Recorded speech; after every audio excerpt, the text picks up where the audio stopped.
Hello everyone and welcome. Make a cup of your favorite drink and get comfortable because this is a wonderful time for news stories from YellowCat. Send your own stories in the comments below and maybe they'll be in our new video.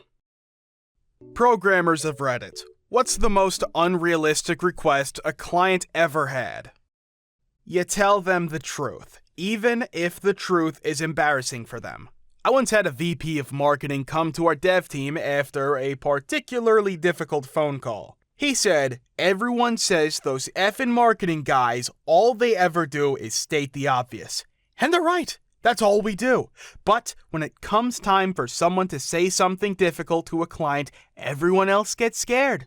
That's when it comes time for the effing marketing guys to say, okay sir, you see the sky? The sky is up. And you've got 2 feet. Now, it's fine, I understand I've got 2 feet too, but you can see where this puts the two of us. He gave us this little speech because I'd accidentally also stated the obvious. We ran an online banking software company. This jackass CEO of some bank up north, a very big deal of a customer, wanted our online banking software to work on the AOL browser. This was like 2000 or 2001, just as AOL was dying. The AOL browser didn't support any of the Java code we wrote for our front end. We didn't want to hire a parallel team of developers to write an AOL interface, and the security was S anyway. I was senior tech/customer support guy, so I got tasked with this jackass request. I was on the phone with this jackass CEO explaining that we don't support AOL when it becomes clear he's still stuck on AOL personally. This isn't coming from his customers, just him. He starts railing away about how AOL isn't over yet, that such and such million customers still use the platform. I swear to God, I thought I hit mute, but the button didn't work. The phone was effed or I didn't hit the button hard enough or long enough. So I pushed the button, assuming I was on mute, then said to the 2 guys in the conference room with me, yeah, well, millions are served every day at McDonald's. That don't make it a good effing idea. From the other end of the call, we hear, excuse me? O.S. I apologize profusely, dude hangs up and calls my boss. He connects him to VP of marketing, VP says essentially the same thing. Oddly enough, I ended up becoming really good friends with that jackass CEO. He got my personal desk phone number and would call me directly to log tickets and get status updates. He'd ask me to explain what new features were being launched. He demanded I get brought on board for big initiatives involving his bank. Talk to them like you would a child or a friend. Be honest. I've continued this throughout my entire career after that first screw-up. I find more professional ways to say the direct truth, though. Worked as a programmer at a design shop before moving to other departments. One day, some chain-smoking a-hole waltzes in and demands a meeting with my boss. This S-head convinces my boss to sign a contract that will give him a free website if not completed in less than 2 weeks' time because my boss was a spineless C and always desperate to impress others. Boss then tells this cancer specimen that I'll be coding his shopping cart site for his patio cushion business, and the client jerks around and shouts, "A girl?" I did the work. Every day, this absolute K called the office asking where his site was. I get to the point of needing approval of the finished project, and right before I can ask client tar S's for approval, he phones the office and tells me he wants the site coded completely different, and that since it'll take more than 2 weeks, he gets a free site. I hung up, told my boss I refused to work on the site, and both him and the client could get effed. The client came around occasionally after that, but I would get up and leave when he was around. It would be generous to the point of dishonesty to call me an amateur programmer. It's certainly not what I was hired to do, but I once had a boss ask me to essentially write an entire LIMS, a data management system for laboratories, for our lab using Virtual Basic in Excel. I cobbled together a very rudimentary sort of electronic notebook system to at least start sorting all of our lab data and explained to him that what he wanted was an actual product that we should purchase from and implement with a company that actually knew what they were doing. He finally agreed for a budget of $1,500. As far as I know, that team still doesn't have a LIMS and is still just storing everything in a convoluted series of Excel workbooks.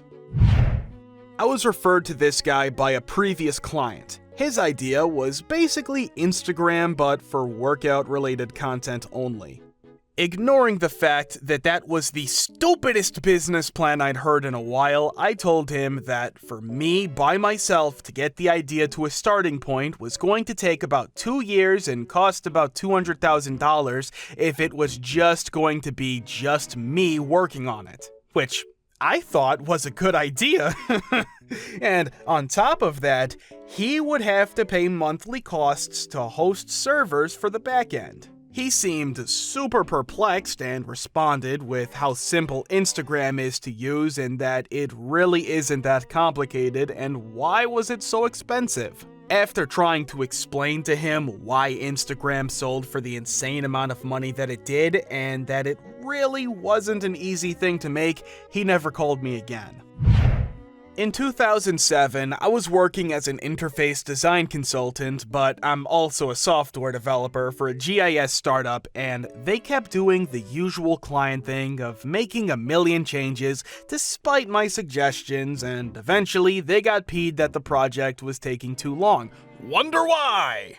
Their solution was to bring in a consulting CTO.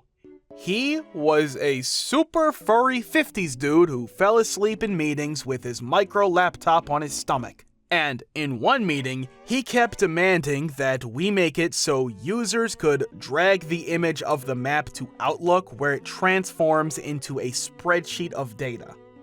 I politely tried to push back 3 or 4 times, we could make an email this button, and he kept insisting, why not my way? And I eventually snapped and said, because the internet doesn't work that way. I was fired. It was a web app, hence my internet comment. Not a programmer, always wanted to be one though. More of a hobbyist. With Excel VBA being the lingua franca of office wizards, I was the resident, hey, could you make it do this wizard, munging data and whatnot. One day, a "Hey buddy" request rolls through for a schedule of 30 employees and duty assignments. The request was for random. Don't start coming at me with pseudo-random never truly being random. I get it. Anyways, I explain I could make a close approximation to random, but it is an odd thing to ask for and wanted to know why. Employees were complaining of unfairness with the assigning of tasks and wanted it to be more random. I explained that statistically, random requires a very large sample and a random algorithm might put an employee on the same task a time or two in a row or even every other iteration. This being that random isn't fair, random is random. Well, that's not acceptable. So I continue to pick their brains trying to figure out what exactly it is they do want. Eventually, I come to realize they want a 30-man traveling salesman solution with multiple visits and visit load balancing. Mind you, I'm a dweeb with an Excel spreadsheet and my own absolutely not related to coding job to do. I laugh out loud and nope right out of there. Eventually, they decide they will take me up on my idea of random to see how it goes. Big mistake / no good deed goes unpunished. I have fun seeding the random function with the now function. Put the names from the list in a reasonably random to my human eye schedule of duty assignments. I hand it off to Mr. Hey Buddy and assume all is well. 2 weeks later, people come to me complaining that my silly wizardry isn't random and I have no idea what I'm doing, cue imposter syndrome anxiety.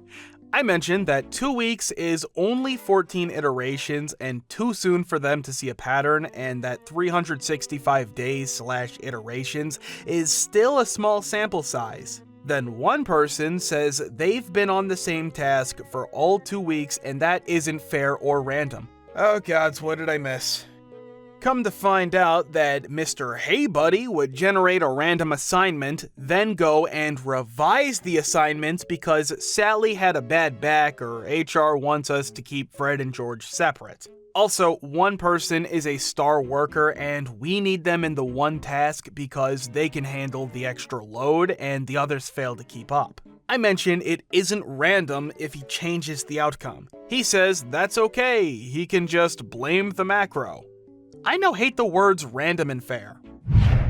Back when databases were becoming more prevalent, I was working for a university in the IT department. The president of the university got all his technological information from Time magazine. I'm not kidding. Now, he was actually a really intelligent guy, but he just did not understand the nuances of technology. Everyone at the university seemed to be afraid of him and afraid to tell him when he misunderstood something. I'm not sure why. So I'm in a meeting with him and a bunch of other people from IT. We are discussing a new advancement fundraising system. I was the DBA because the real DBA had just quit. I wasn't officially a DBA, but I knew more about databases than anyone else. We talk for a while about requirements, and the president suddenly says he wants the database to have 100 tables, no more, no less. Everyone gets quiet and looks at me. My boss, who was a real a-hole, is actually smiling because he thinks I won't know how to handle this. So I ask the president why he only wants the database to have 100 tables. He says that he read an article in Time, again, not kidding, that said a lot of database design was over-engineered and thus inefficient. So I took the opportunity to educate him about how databases are designed. I explained that the first step was to build the database in a completely normalized structure. I explained to him that this meant there was no duplicate data in any other table other than the pointers that linked data in one table to another, foreign keys. I said this design could make the database fat and possibly inefficient. Then I told him the next step was to write the code that pulled data from the database. I told him by monitoring this code and how long it took to run, I could see where the database was inefficient and I could tell where to denormalize, i.e. duplicate data in some tables to make the code run faster. At this point, my boss was shaking his head and almost laughing because he was sure I had put my foot in my mouth by explaining the process in such detail. The president was listening to me intently. I finished up by saying that by denormalizing the data, we would have to make sure duplicate data was updated in every table it occurred in, or we'd risk having data out of sync, but that was really no big deal and wouldn't impact performance much. When I finished, the whole room was silent. My boss started to tell the president that we would absolutely build the database with 100 tables and that he would supervise me to make sure I knew what I was doing and didn't go against what the president wanted. I was crushed. I knew my boss was an a-hole, but I didn't think he'd be such a toady when it meant problems down the road for everyone involved. To my delight, the president told my boss he'd do no such thing. He said I knew what I was doing and he trusted me to build him an efficient database. I was both delighted and terrified.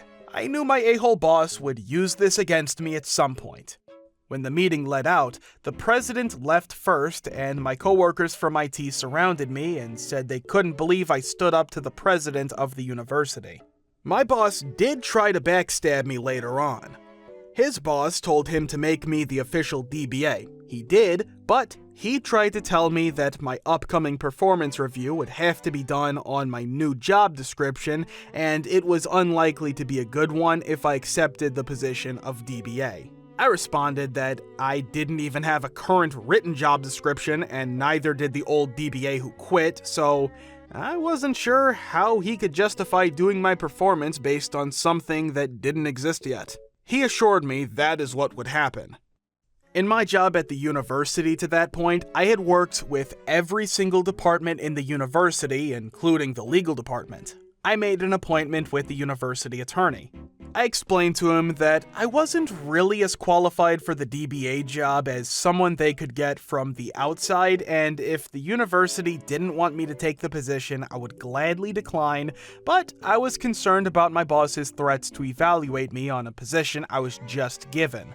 He listened and told me that I was offered the position by someone, boss's boss, who was authorized to offer it to me and to not worry. A month later, my boss was fired.